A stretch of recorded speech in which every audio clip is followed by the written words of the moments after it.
और वेदांगों के पारंगत विद्वान थे।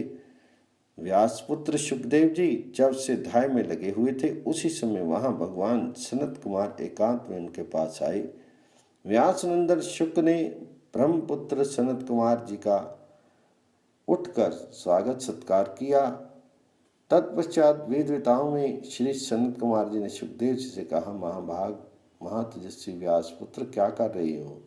तो सुखदेव जी कहने लगे, ब्रह्म कुमार, इस समय मैं वेदों के स्वाध्याय में लगा हूँ। मेरे किसी अज्ञात पुण्य के फल से आपका दर्शन प्राप्त हुआ है।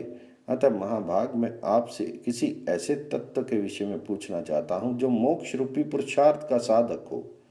अतः आप कृपा करके बताइए, जिससे मुझे भी उसका ज्ञान हो। तो सनत कुमार जी ने कहा, ब्राह्मण, विद्या के समान कोई नेत्र नहीं है, सत्य के तुल्य कोई तपस्या नहीं है, राग के समान कोई दुख नहीं है और त्याग के सदृश कोई सुख नहीं है। पाप कर्म से दूर रहना, सदा पुण्य का संचय करते रहना, साधु पुरुषों के बर्ताव को अपनाना और उत्तम सदाचार का पालन करना, ये सर्वोत्तम श्री का साधन है, जहाँ सुख का नाम भी नहीं है। ऐसे मानव शरीर को पाकर जो विषयों में आसक्त होता है, वह मुंह में डूब जाता है। विषयों का संयोग दुख रूप है, वह कभी दुख से छुटकारा नहीं दिला सकता। आसक्त मनुष्य की बुद्धि चंचल हो जाती है और मोह जाल का विस्तार करने वाली होती है। जो उस मोह जाल में घिर जाता है, वह इस लोक और परलोक में भी दुख का ही भागी होता है।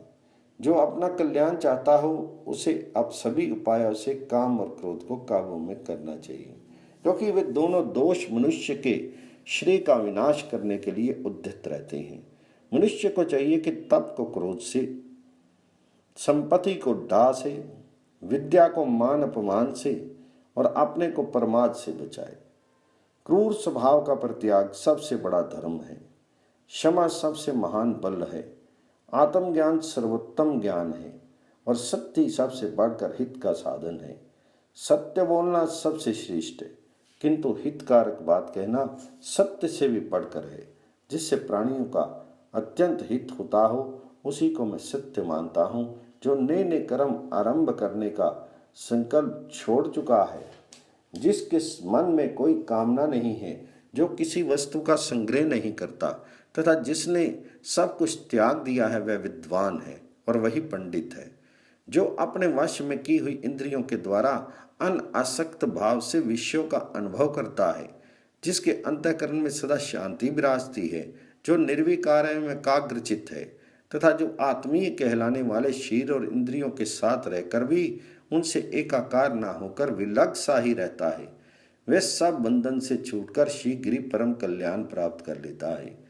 जिसकी किसी भी प्राणी की ओर दृष्टि नहीं जाती, जो किसी का स्पर्श तथा किसी से बातचीत नहीं करता, उसे महान श्रेय की प्राप्ति होती है। किसी भी जीव की हिंसा ना करें, सब प्राणियों के साथ मित्रतापूर्ण बर्ताव करें। इस जन्म अथवा शरीर को लेकर किसी के साथ वैर भाव नहीं करें। जो आत्म तत्व का ज्ञाता तथा मन को वश में रखने वाला है, उसे चाहिए कि किसी भी वस्तु का संग्रह नहीं करे, मन में पूर्ण संतोष रखे, कामना तथा चपलता को त्याग दे। इससे परम कल्याण की सिद्धि होती है। जिन्होंने भोगों का परित्याग कर दिया है, वे कभी शोक में नहीं पड़ते। इसलिए प्रत्येक मनुष्य को भोग आसक्ति का त्याग करना चाहिए। जो किसी से भी पराजित न होने वाले परमात्मा को जीतना चाहता हो, उसे तपस्वी, जितेंद्रिय, मननशील, संयचित तथा संपूर्ण विषयों में अनासक्त होना चाहिए। जो ब्राह्मण त्रिगुणात्मक विषयों में आसक्त न होकर सदा एकांतवास करता है, वह बहुत शीघ्र सर्वोत्तम सुख मोक्ष प्राप्त कर लेता है।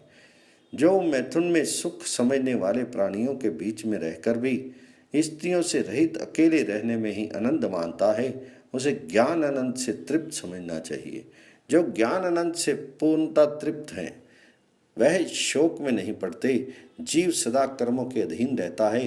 ये शुभ कर्मों से देवता होते हैं। शुभ और अशुभ दोनों के आचरण से मनुष्य योनि में जन्म प्राप्त होता है तथा केवल अशुभ कर्मों से पशु पक्षी आदि नीच योनियों में जन्म ग्रहण करना पड़ता है। उन योनियों में जीव को सदा जरा मृत्यु तथा नाना प्रकार के दुखों का शिकार होना पड़ता है।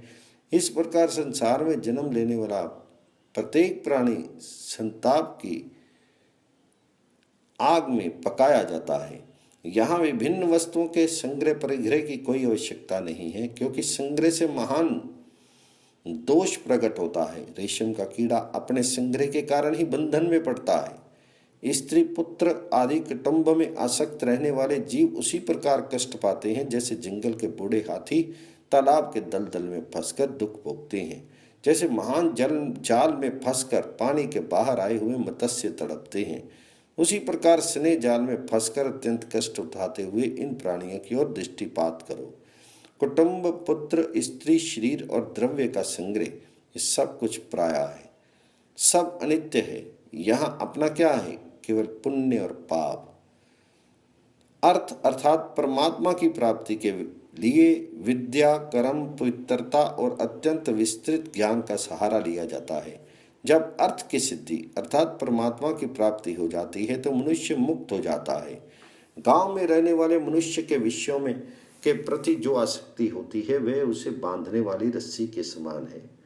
पुण्य आत्मा पुरुष उस रस्सी को काटकर आगे परमार्थ के पद पर बढ़ जाते हैं, परंतु पापी जीव उसे नहीं काट पाते। ये संसार एक नदी के समान है। रूप इसका किनारा है, मन स्तोत्र है, स्पर्श द्वीप है और राशि प्रवाह है। गंध इस नदी का कीचड़ है, शब्द जल और सर्ग रूपी दुर्गम घाट है। इस नदी को मनुष्य शरीर रूपी नौका की सहायता से पार किया जा सकता है। क्षमा इसको खेने वाले डांड और धर्म इसको स्थिर करने वाला लंगर है। विषय आसक्ति के त्याग रूपी शीघ्रगामी वायु द्वारा ही इस नदी को पार किया जा सकता है। इसलिए तुम कर्मों से निवृत्त, सब प्रकार के बंधनों से मुक्त, सर्वज्ञ, सर्वविजयी, सिद्ध तथा भाव अभाव से रहित हो जाओ। बहुत से ज्ञानी पुरुष संयम और तपस्या के बल से नवीन बंधनों का उच्छेद करके नित्य सुख देने वाली अबाध सिद्धि को प्राप्त हो चुके।